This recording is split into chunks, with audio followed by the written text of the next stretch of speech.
Shalom, selamat pagi semuanya. Bersyukur dan terima kasih pada Tuhan. Kalau pagi hari ini kita boleh bersama-sama lagi bangun dengan tubuh yang diberkati, dengan kekuatan kesehatan yang baru yang datang daripada Tuhan. Dan kita boleh bersama-sama lagi datang menghampiri tahta kasih karunia Tuhan. Mari kita datang dengan hati yang bersyukur, hati yang menyembah, dan biarlah seluruh hidup kita persembahan yang berkenan kepada Tuhan.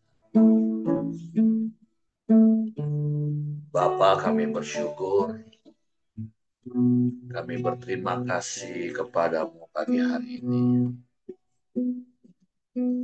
Terima kasih buat kemurahan dan kebajikanmu dan terus kau nyatakan di sepanjang hari-hari hidup kami. Kami memujimu, kami menyembah di bawah hati kami, di bawah hidup kami. Ya Tuhan boleh berkenan kepadamu, menyenangkan dan menyukakan hatimu. Terpujilah nama Tuhan. Ku datang dengan syukurku, membawa kerinduanku, Yesus. Inilah menyenangkanku.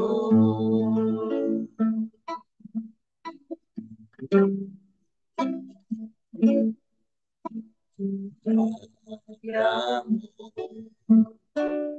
indah bagiku, kasih yang menyelamatkanku, Yesus. Inilah persembahanku.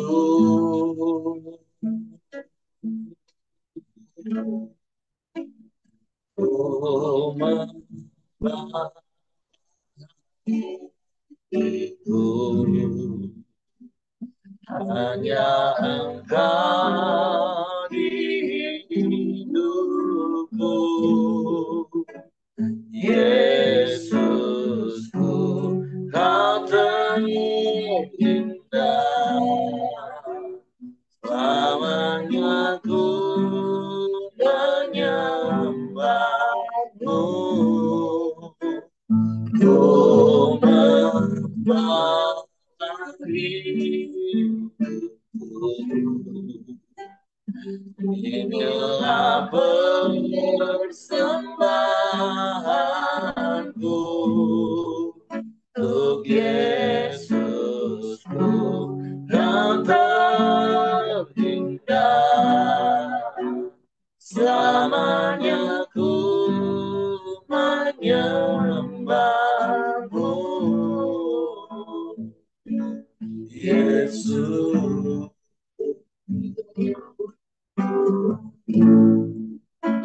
Kami datang padamu.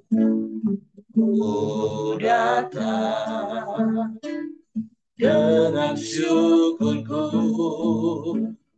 membawa kerinduanku, Yesus. Ingin ku menyenangkanmu.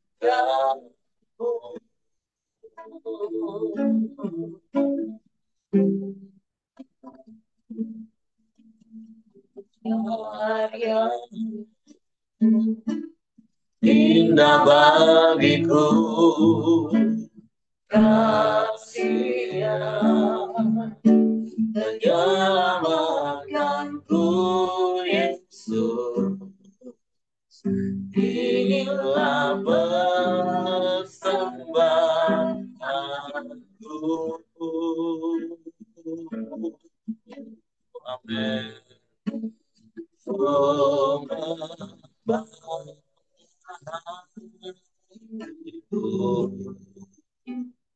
hanya Engkau di hidupku, Yesusku, Kau terindah. Selamanya ku menyembahmu, ku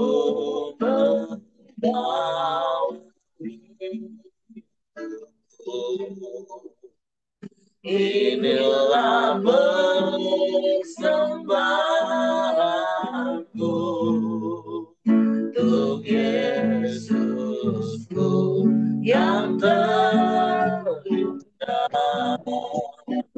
Selamanya ku menyembahmu, ya ku menyembah diriku. Hanya Engkau di hidupku, Yesusku, Kau terindah. Selamanya ku menyembahmu,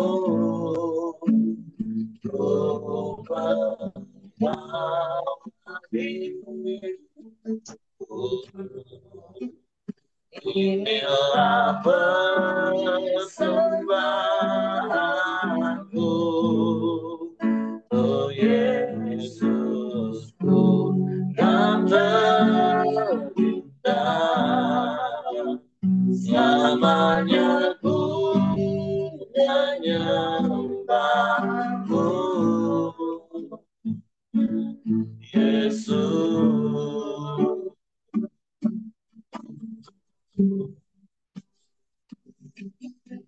Kau menyembah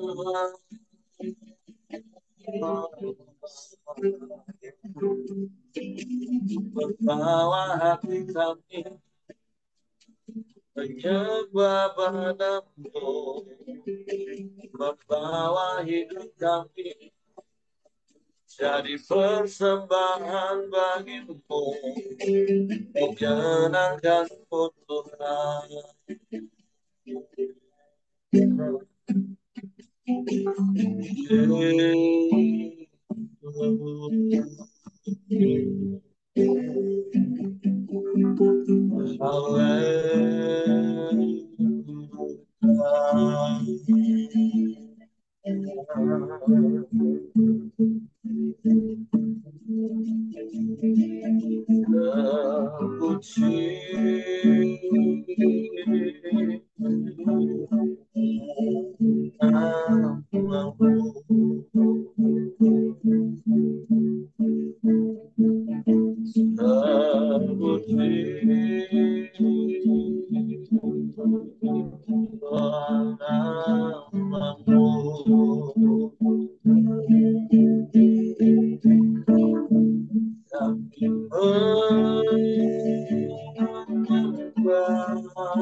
Kau yang layak dipuji, Kau yang layak disembah, Kau yang layak ditinggikan,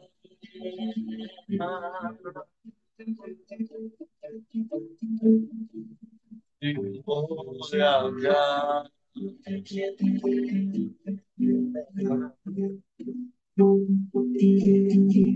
Selamanya.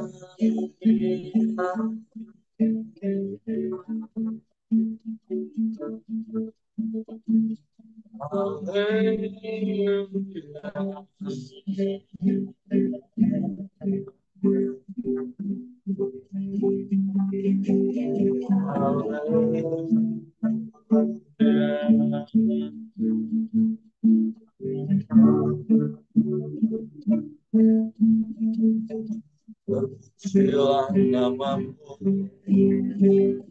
terpujilah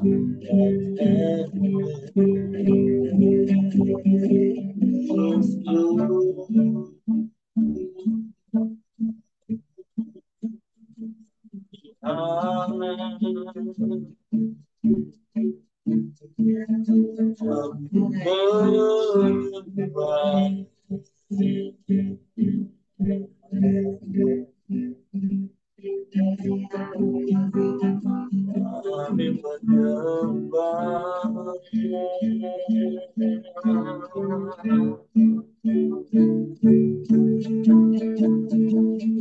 meninggikan namamu, memuliakan namamu, Yesus.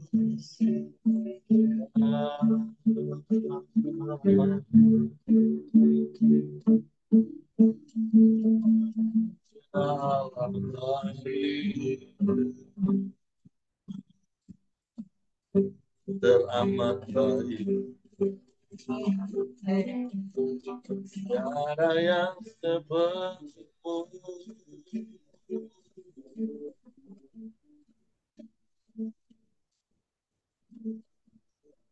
hanya Engkau,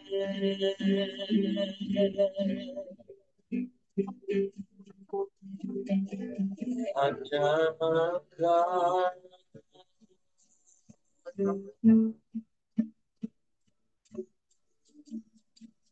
Kami menyembah, kami menyembah.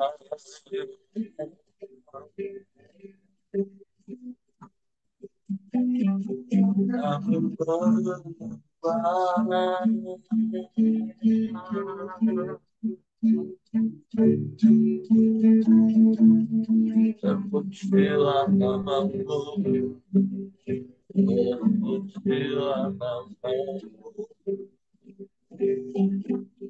Yesus.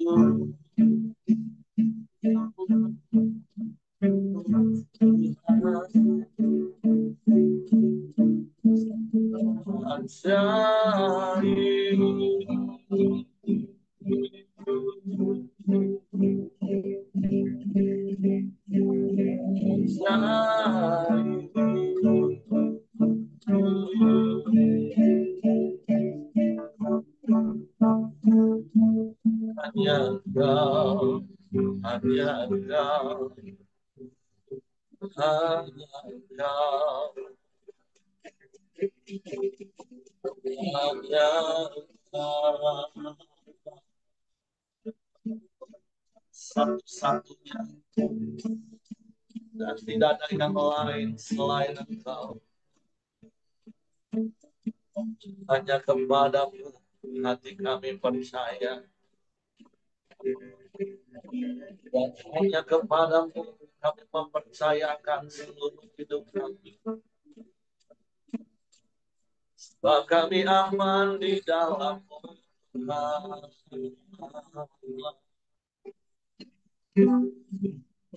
Kami tenang di dekat-Mu.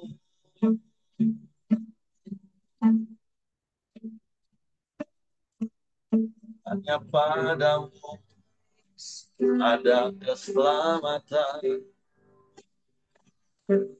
Hanya padamu ada pertolongan yang kekal bagi kami. Hanya di dalam-Mu ada damai, sejahtera, dan sukacita melimpah. Dan kami tetap tinggal tenang, sekalipun sekeliling kami bergelora. Sebab Engkau perisai kami, perlindungan yang teguh,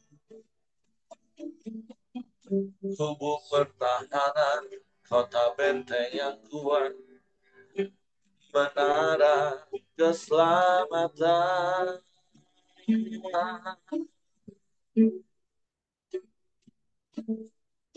Kami aman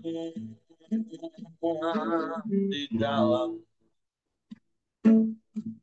kami aman di dalam-Mu,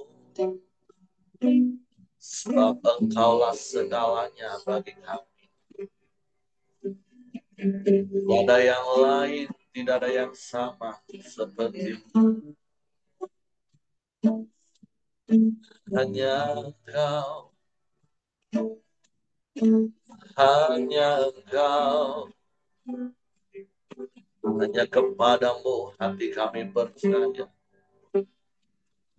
Hanya kepadamu kami berharap. Hanya kepadamu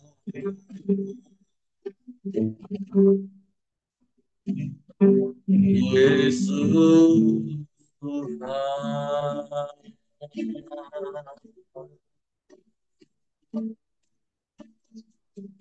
Tiada yang seperti-Mu,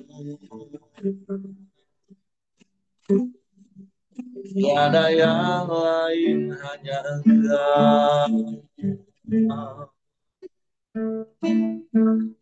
Engkau satu-satunya dan tidak ada yang lain.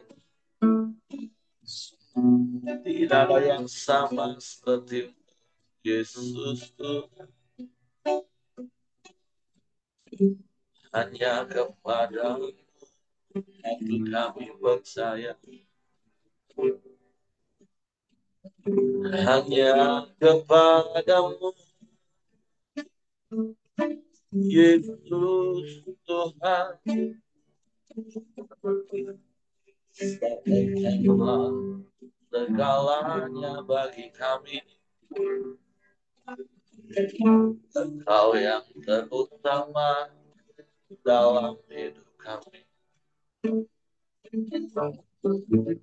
Hati kami percaya kepadamu,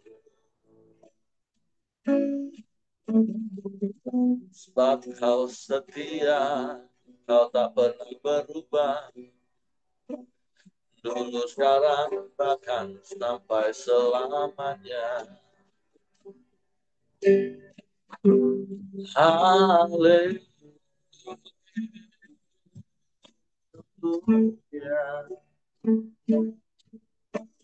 Syukur bagimu, syukur bagimu, syukur bagimu.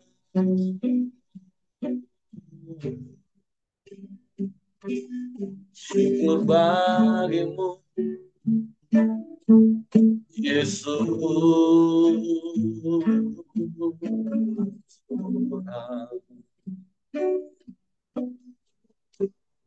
Hanya di dalam-Mu kami aman, sebab kerajaan-Mu tak tergoncangkan.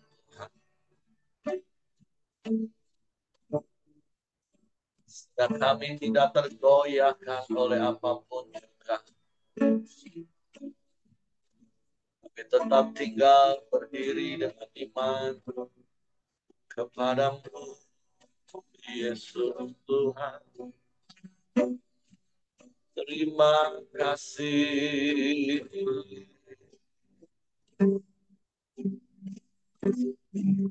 Terima kasih.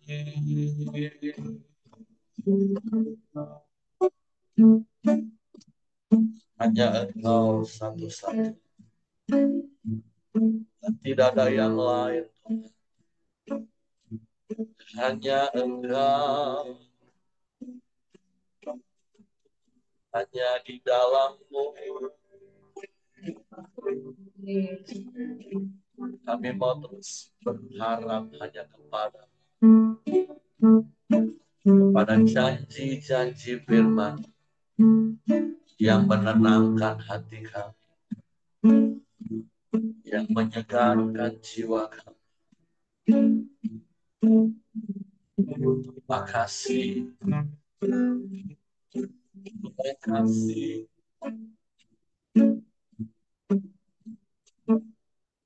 Engkaulah perisku. Saat badai hidup menerpaku,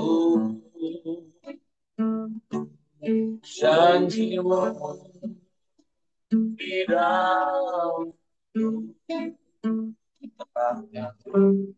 tenangkan jiwaku, bukan berdiri di tengah badai dengan kekuatan yang kau berikan. Sampai kembali bukan bertahan, karena Yesus selalu menopang hidupku.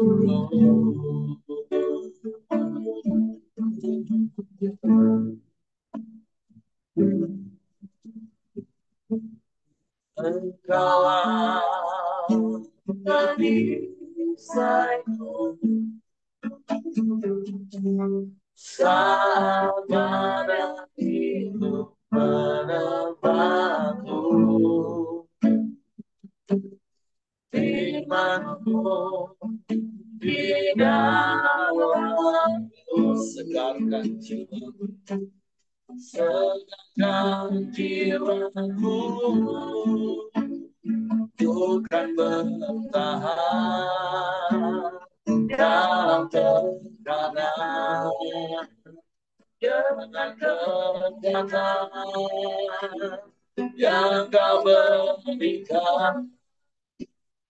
Sampai kau bangun, tak tergoyahkan, karena Yesus selalu menopang hidupku. Kalau perisai hidup kami, Engkau perisaiku saat badai hidup menerpaku. Firman-Mu, firman-Mu di dalam tenangkan jiwaku, bukan berdiri di tengah badai, dengan kekuatan yang kau berikan. Sampai kapanpun bukan bertahan, karena Yesus selalu menopang, bukan bertahan dalam tekanan, dengan kekuatan yang kau berikan. Sampai kapanpun tak tergoyahkan, karena Yesus selalu menopang. Karena Yesus, karena Yesus selalu menopang. Ya, karena Yesus, karena Yesus selalu menopang hidupku.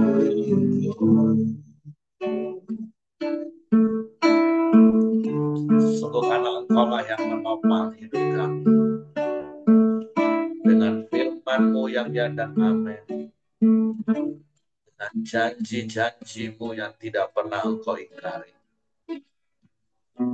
sehingga kami tidak akan tergoyahkan oleh apapun juga, dan kami mau terus bertahan di dalam penyertaan-Mu seumur hidup kami. Sebab dalam hati kami mau simpan firman-Mu, simpan janji-janji-Mu, yang menyegarkan kami, yang menenangkan kami di tengah badai hidup sekalipun. Suatu pagi hari kami buka hati kami untuk firman. Roh Kudus, tolong kami untuk mengerti dan memahami firman. Sehingga kami percaya dan kami melakukannya dalam hidup kami. Kami sambut firman-Mu dalam nama Yesus. Haleluya. Oke, silakan Ko Joni. Ya, shalom semuanya. Halo. Hari ini kita sama-sama lagi. Kita akan masuk ke berita kita hari ini yaitu di Habak 1 ya. Saya akan bacakan firman Tuhan hari ini. Habakuk 1, ucapan ilahi dalam penglihatan Nabi Habakuk. Keluhan Nabi karena ketidaksetiaan. Berapa lama lagi Tuhan aku berteriak, tapi tidak kau dengar. Aku berseru kepadamu penindasan, tapi tidak kau tolong. Mengapa engkau memperlihatkan kepadaku kejahatan, sehingga aku memandang kelaliman, ya, aniaya dan kekerasan ada di depan mataku. Pembantahan dan pertikaian terjadi. Itulah sebabnya hukum kehilangan kekuatannya dan tidak pernah muncul keadilan. Sebab orang fasik mengepung orang benar, itulah sebabnya keadilan muncul terbalik. Penghukuman yang dijalankan oleh orang Kasdim. Lihatlah di antara bangsa-bangsa dan perhatikanlah. Jadilah heran dan tercengang-cengang. Sebab aku melakukan suatu pekerjaan dalam zamanmu yang tidak akan kamu percayai jika diceritakan. Sebab sesungguhnya akulah yang membangkitkan orang Kasdim, bangsa yang garang dan tangkas itu, yang melintasi lintang bujur bumi untuk menduduki tempat kediaman yang bukan kepunyaan mereka. Bangsa itu dahsyat dan menakutkan, keadilannya dan keluhurannya berasal daripadanya sendiri. Kudanya lebih cepat daripada macan tutul dan lebih tangkas daripada serigala. Pada waktu malam, pasukan berkudanya datang menderap. Dari jauh mereka datang, terbang seperti Raja Wali yang menyambar mangsa. Seluruh bangsa itu datang untuk melakukan kekerasan. Serbuan pasukan depannya seperti angin timbun, dan mereka mengumpulkan tawanan seperti banyaknya pasir. Raja-raja dicemoohnya, dan penguasa-penguasa menjadi tawanannya. Ditertawa Ditertawankannya tiap tempat berkubu, ditimbunnya tanah dan direbutnya tempat itu. Maka berlarilah mereka seperti angin dan bergerak terus, demikianlah mereka bersalah dengan mendewakan kekuatannya. Di manakah keadilan Tuhan? Bukankah engkau ya Tuhan dari dahulu, Allahku yang maha kudus? Tidak akan mati kami ya Tuhan, telah kau tetapkan dia untuk menghukumnya, ya gunung batu, telah kau tentukan dia untuk menyaksikan. Matamu terlalu suci untuk melihat kejahatan, dan engkau tidak dapat memandang kelaliman. Mengapa engkau memandangi orang-orang yang berbuat khianat itu, dan engkau berdiam diri? Apabila orang fasik beneran orang yang lebih benar dari dia. Engkau menjadikan manusia itu seperti ikan di laut, seperti binatang-binatang merata yang tidak ada pemerintahnya. Semuanya mereka ditariknya ke atas dengan kail, ditangkap dengan pukatnya, dan dikumpulkannya dengan penyayangnya. Itulah sebabnya ia bersuka dia dan bersorak-sorai. Itulah sebabnya dipersembahkan korban untuk pukatnya dan dibakarnya korban untuk payangnya. Sebab oleh karena alat-alat itu pendapatannya mewah dan rezekinya berlimpah. Sebab itu Itukah ia selalu menghapus pedangnya dan membunuh bangsa-bangsa dengan tidak kenal belas kasihan. Ya, kalau kita belajar dari kitab Habakuk ya tentang doa Habakuk pada Tuhan ya, Nak. Ya, karena keadaan mungkin bangsa Israel saat itu kesusahan bangsa Israel dijajah oleh bangsa Kasdim ya, Nak. Jadi kalau kita lihat kenapa bangsa Israel bisa Tuhan izinkan dijajah oleh bangsa Kasdim. Karena di doa Habakuk pasal pertama ini kita melihat bangsa itu pemimpin-pemimpin bangsa mereka itu bangsa Israel itu sudah bertindak tidak sesuai dengan kebenaran firman Tuhan lagi. Yaitu mereka melakukan hukumnya tuh sekehendak hati mereka. Itu siapa yang berkuasa mereka bertindak sewenang-wenang sehingga rakyat rakyat itu kesusahan gitu. Jadi Habakuk mengeluh sama Tuhan, kenapa Tuhan izinkan kejadian itu di bangsa Yehuda dan bangsa Israel itu seperti itu gitu kan. Ya seperti ya keadaan kita lihat di bangsa Indonesia saat ini kita. Ya kadang keadilan itu hukum itu tak sesuai dengan hukum yang tertulis lagi. Tapi siapa yang berkuasa, dia itulah yang kebenaran hukumnya itulah yang dia bilang hukum karena kekuasaan gitu. Kadang hakim bisa disogok, kebenaran sudah diputarbalikkan. Nah, makanya aku bilang sama Tuhan, kenapa bisa terjadi gitu kan? Nah, akhirnya Tuhan menjawab, jawab hambaku, Tuhan kenapa Tuhan izinkan bangsa Kastim untuk menjajah bangsa Israel? Itulah salah satu jawaban Tuhan kepada hambaku. Tuhan mengizinkan bangsa Kastim itu untuk menjajah bangsa Israel. Nah, supaya mereka sadar bahwa ada yang lebih berkuasa lagi gitu. Nah, jadi pelajaran dari kita Habakuk hari ini ya, janganlah kita mengandalkan kekuasaan kita untuk memutarbalikkan keadilan. Ya, kalau Tuhan percayakan kepada kita menjadi pemimpin ya kita harus juga adil dalam mengambil setiap keputusan. Jangan karena kita nih mungkin punya kekuasaan atau punya duit sehingga kita memperlakukan orang lain tuh seenaknya gitu kan. Kalau kita berbuat seperti itu, Tuhan pasti akan menghukum kita gitu, menghukum orang-orang yang berlaku tidak adil. Karena Tuhan tidak bisa memungkiri dirinya, karena Dia pasti akan membela yang tidak, yang membela orang-orang yang benar. Gitu. Jadi dari pasal Habakuk ini, ya, saya belajar, ya kalau Tuhan percayakan kepada kita kekuasaan atau apapun, ya kita harus bertindak sesuai dengan hukum yang berlaku gitu. Jangan sewenang-wenang. Karena orang yang bertindak sewenang-wenang pasti ada hukumannya gitu. Jadi dari pasal ini ya saya belajar Tuhan pasti membela orang-orang yang benar gitu. Tidak akan membiarkan orang bertindak sewenang-wenang. Meskipun ya kita kadang melihat keadilan itu diputarbalikkan.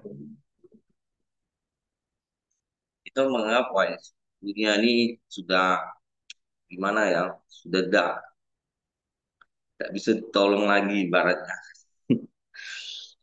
Tapi percaya lah saat kita berharap sama Tuhan, Tuhan pasti ada selalu jalan keluar untuk orang-orang yang berharap pada. Ya, mungkin ya ini yang bisa saya dapatkan. Saya akan kembali ke Pak Heri untuk melanjutkan. Oke, terima kasih untuk Ko Joni. Ya, kalau kita baca kitab Habakuk, Nah, nanti kalau kita baca secara keseluruhan, baru kita bisa mempunyai gambaran yang utuh. Kenapa hari ini Habakuk menyatakan keluhannya. Nah, jadi kalau kita belajar sejarahnya, Nabi Habakuk ini kan hidup sejaman dengan Nabi Yeremia, dan ini kisahnya lebih tepat kepada sebelum pembuangan ke Babel.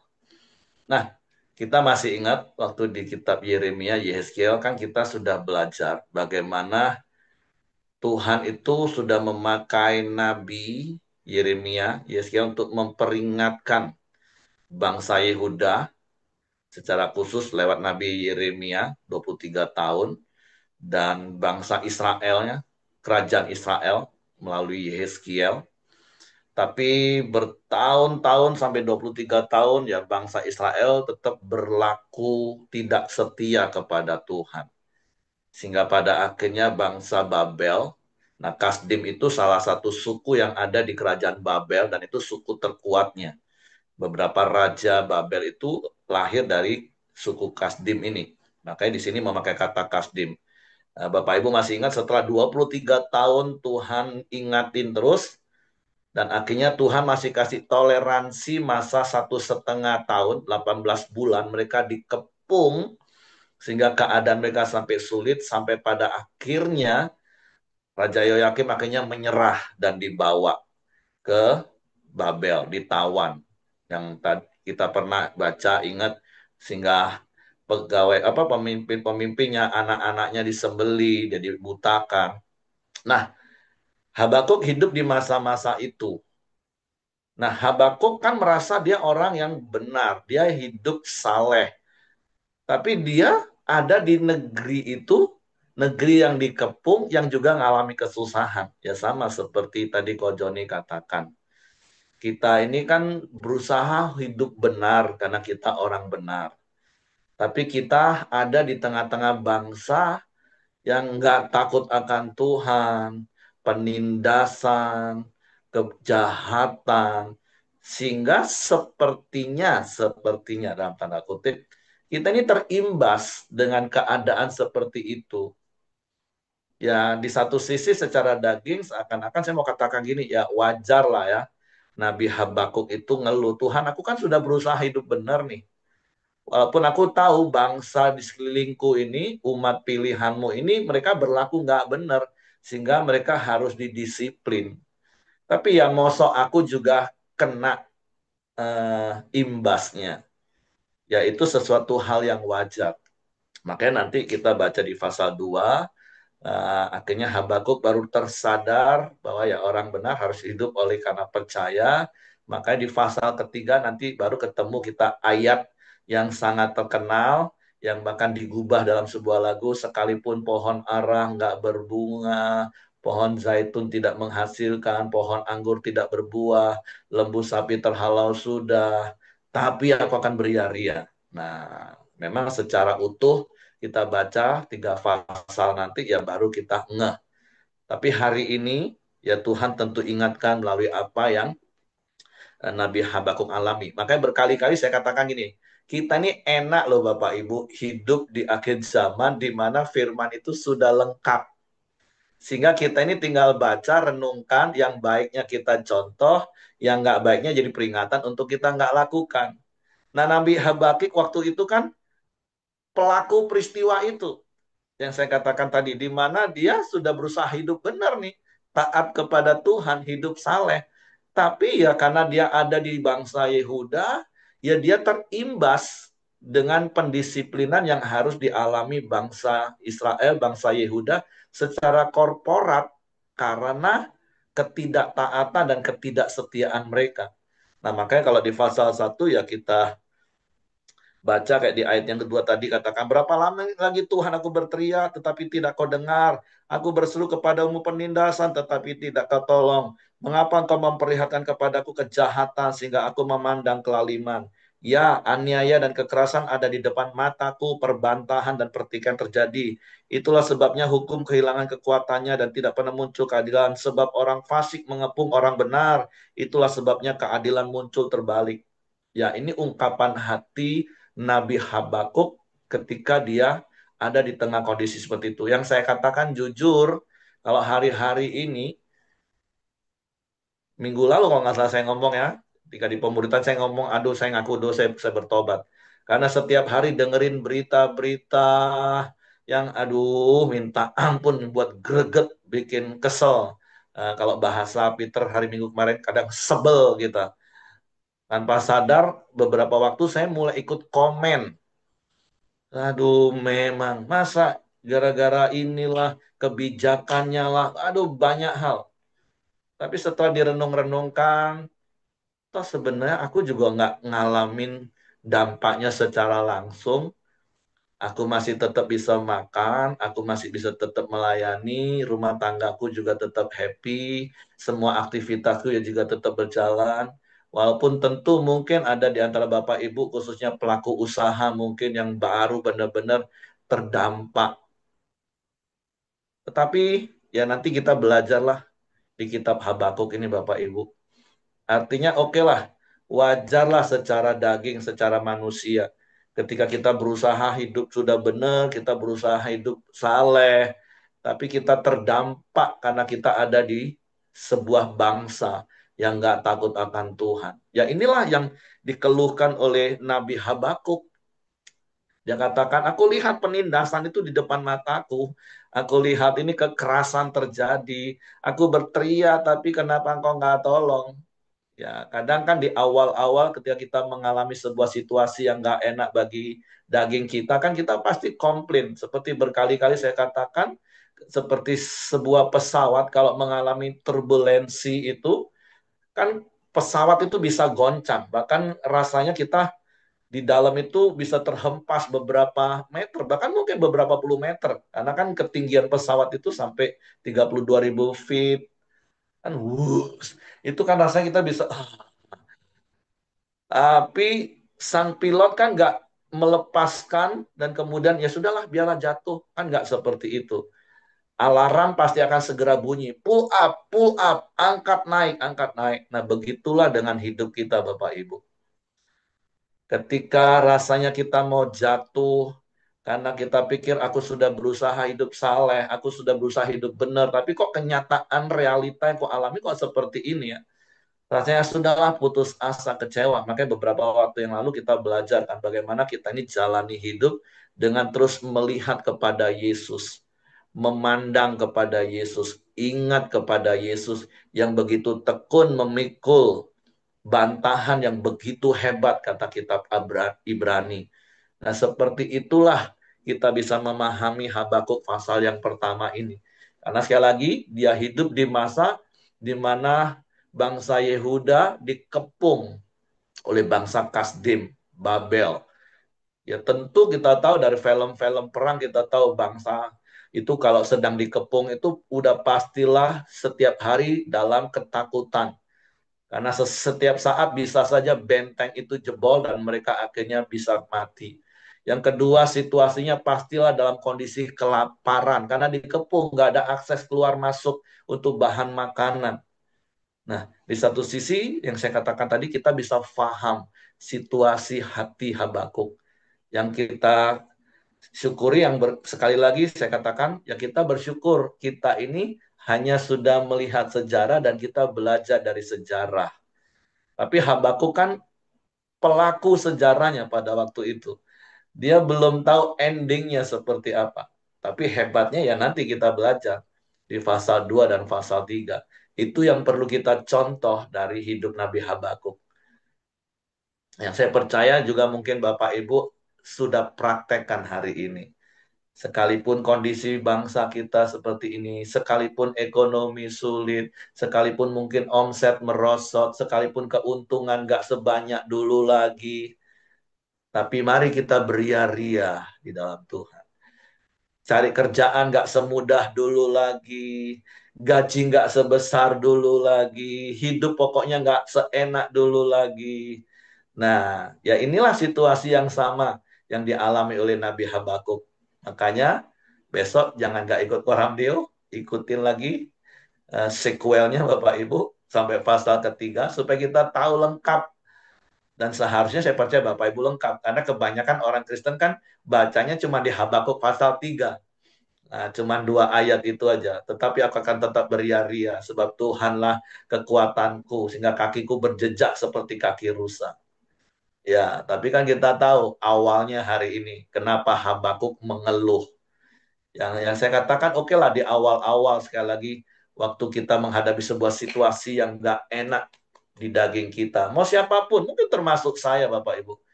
Terkadang kita nggak ngerti, sehingga terkadang tanpa sadar kita juga bisa sepertinya pesawat yang kena turbulensi tadi, goncang. Makanya berkali-kali kan saya katakan, kalau seandainya, karena berkali-kali banyak orang tanya seperti itu, Bapak sih enak ngomong, coba kalau Bapak sendiri yang ngalami. Nah, makanya berkali-kali kan saya juga selalu ngomong, kalau ada orang yang tanya seperti itu, Bapak sih enak ngomong, coba kalau Bapak yang ngalami. Selalu kan saya akan kasih 2 jawaban. Mau jawaban yang guyon atau serius. Kalau jawaban guyon ya saya akan ngomong gini, oh tenang, saya akan tetap kuat, saya akan tetap bertahan. Seperti nyanyi tadi, ku kan bertahan dalam tekanan. Tapi jawaban seriusnya adalah, kalaupun Bapak Ibu, ketika nanti saya kena turbulensi dan saya goyang, mungkin saya terhempas. Hari itu sekali lagi saya nggak butuh penghakiman. Hari itu saya butuh Bapak Ibu menasehati saya. Hari itu saya butuh Bapak Ibu meneguhkan hati saya untuk saya tetap kuat. Nah, itulah kekristenan harusnya Bapak Ibu. Yang firman Tuhan katakan yang kuat menguatkan yang lemah. Kalau hari ini engkau lemah, engkau dengar firman Tuhan, mari punya sikap hati yang benar. Jangan langsung protek dengan, cuman ngomong aja enak lah, kau nggak ngalami ngomong. Jangan Bapak Ibu. Mari dengerin nasihat firman. Walaupun mungkin waktu nasihat firman itu kita dengar, realita hidup kita nggak berubah seketika itu juga Bapak Ibu. Enggak. Iya, saya tahu. Makanya besok baru kita akan baca bahwa orang benar itu yang memang hidup dari iman. Apa itu iman? Ibrani 11 ayat 1 katakan iman adalah dasar dari segala sesuatu yang kita harapkan dan bukti dari yang belum kita lihat. Dan ending dari iman itu pasti kemenangan. Walaupun kita belum lihat. Nah, tinggal keputusannya di tangan kita. Dan sekali lagi saya katakan kita ini sudah enak Bapak Ibu. Kisahnya sudah lengkap. Kita sudah tahu ujungnya. Kalau kita tetap bertahan, kita setia, ya kita akan mengalami kemenangan. Nah, kalau kita sudah tahu seperti ini terus kita masih gagal, waduh, sangat disayangkan. Sekali lagi beda dengan Habakuk, pelaku sejarahnya, dia nggak tahu endingnya. Kan kita udah tahu endingnya. Sudah banyak contoh-contohnya di Alkitab. Makanya di Ibrani 12 kan ayat pertama dikatakan kita ini dikelilingi oleh banyak saksi seperti awan. Ya kita tinggal lihat hidup tokoh-tokoh Alkitab yang setia sampai akhir. Toh endingnya ya mereka mengalami kemenangan. Ya kita tinggal ikutin, bertahan saja. Walaupun tentu kita bisa goyah, bisa. Terhempas seperti pesawat yang kena turbulensi, bisa. Tapi ketika Roh Kudus ingatkan hidup kita, yuk bangkit, yuk semangat, pull up. Ya mari kita peka, taat, bertahan. Apalagi Tuhan berjanji, dia menyertai hidup kita sampai kesudahan akhir zaman. Makanya kita terus bangun hubungan intim dengan Tuhan. Kita butuh komunitas orang benar yang ada di sekeliling kita, yang saling menguatkan, meneguhkan, menghibur, bahkan mengingatkan kita untuk kita tetap kuat dalam tekanan sekalipun. Oke, itu saja yang saya tambahkan Bapak Ibu, supaya kita bisa punya gambaran yang lengkap tentang Habakuk, walaupun kita baru di pasal yang pertama ya. Jadi, mari terus bertahan, bangun imanmu di atas kebenaran firman, sehingga situasi apapun yang kita alami hari-hari ini, semua alami hari-hari ini. Karena kita berdiri di tengah bangsa. Ya, yang kita tahu sudahlah yang saya katakan, saya nggak mau lagi lah lihat-lihat nanti terkontaminasi lagi pikiran saya, jempol saya ikut komen lagi nanti. Lebih baik fokuslah kepada firman yang berjanji melindungi kita sekalipun di masa-masa pencobaan. Yang bagian kita adalah tekun menanti-nantikan Tuhan. Baik itu secara personal Bapak Ibu maupun secara korporat. Fokus saja tekun menanti-nantikan. pertolongan Tuhan yang pasti datang tepat pada waktunya. Oke, terima kasih Ko Joni. Ya, ini saja yang saya tambahkan Bapak Ibu. Eh, siapa yang tugas doa hari ini ya? Kalau tidak ada yang mau menambahkan apa yang didapat hari ini. Saya, Pak. Oh, oke, silakan Pak Heng. Nanti ditutup oleh Ko Joni Samuel. Oke, shalom Bapak Ibu semua. Mari kita unity masuk dalam doa. Bapa kami yang bertata dalam kasih surga, yang kami puji, kami semua di dalam nama Tuhan Yesus. Kami sungguh bersyukur ya Tuhan atas pertolongan, perlindungan, penyertaan dan kasih setiamu pada kami semua ya Tuhan Yesus. Sehingga pada pagi hari ini ya Tuhan kami dapat kembali berkoramdio bersama dengan Engkau dan bersama dengan teman-teman kami semua ya Tuhan. Kami sungguh bangga dan mempunyai alas di Engkau ya Tuhan. Kau selalu ada di dalam tiap musim kehidupan kami ya Tuhan. Pada pagi hari ini kami sudah sama-sama sharing kebenaran firman-Mu ya Tuhan Yesus. Firman-Mu sungguh luar biasa ya Tuhan, sehingga boleh kami aplikasikan dalam tiap kehidupan kami ya Tuhan. Kami mau bertindak adil ya Tuhan dengan sesama ya Tuhan. Dan kami juga mau hidup benar ya Tuhan di hadapan-Mu ya Tuhan Yesus. Dan apapun yang terjadi ya Tuhan, kami mau belajar taat dan setia pada Engkau ya Tuhan. Dan kami tahu ya Tuhan, Engkau akan beri kami kekuatan ya Tuhan dalam tiap menghadapi setiap tekanan maupun tantangan yang ada dalam hidup kami ya Tuhan. Karena Engkau sungguh baik bagi kami. Engkau selalu menjagai kami ya Tuhan. Terima kasih ya Tuhan Yesus. Dan pada pagi hari ini Kau Joni yang sudah menyampaikan kebenaran firman-Mu ya Tuhan. Engkau berkati ya Tuhan pelayanannya ya Tuhan Yesus. Supaya semakin hari semakin dipakai Tuhan dengan luar biasa ya Tuhan. Dan jadi berkat bagi semua orang ya Tuhan Yesus. Dan Engkau juga berkati kekuatan dan kesehatannya yang prima ya Tuhan. Dan apapun yang dikerjakan oleh tangannya Tuhan, Engkau berkati buah berhasil dan beruntung ya Tuhan. Demikian istri dan anak-anaknya yang Kau berkati, dan Kau juga berkati cita-cita anak-anaknya Tuhan Yesus. Terima kasih ya Tuhan. Demikian setiap kami yang ada di koram dia Tuhan Yesus, Engkau selalu berkati, Kau berikan kami Roh Kudus supaya kami tetap setia dan taat pada Engkau, apapun yang terjadi dalam kehidupan kami ya Tuhan. Kau selalu ada di dalam tiap kehidupan kami. Terima kasih ya Tuhan Yesus, dan setiap pekerjaan pelayanan kami lakukan ya Tuhan, supaya yang hari ini kami boleh mempermuliakan nama Engkau ya Tuhan. Dan apabila ada teman yang korban yang sakit atau kurang sehat, di dalam nama Tuhan Yesus dan kuasa bibirnya Tuhan Yesus dipulihkan, disembuhkan secara sempurna. Terima kasih ya Tuhan Yesus. Dan pada pagi hari ini kami khususnya berdoa ya Tuhan Yesus untuk Pak Hyong ya Tuhan. Engkau semakin pulihkan kekuatan kesehatannya Tuhan Yesus. Semakin hari semakin sehat ya Tuhan. Dan dia bisa melayani Engkau ya Tuhan. Dan boleh berkat bagi semua kami ya Tuhan. Berkati istri dan juga anak-anaknya Tuhan Yesus. Dengan semakin diberkati, kami serahkan semua rantang kuasa-Mu ya Tuhan.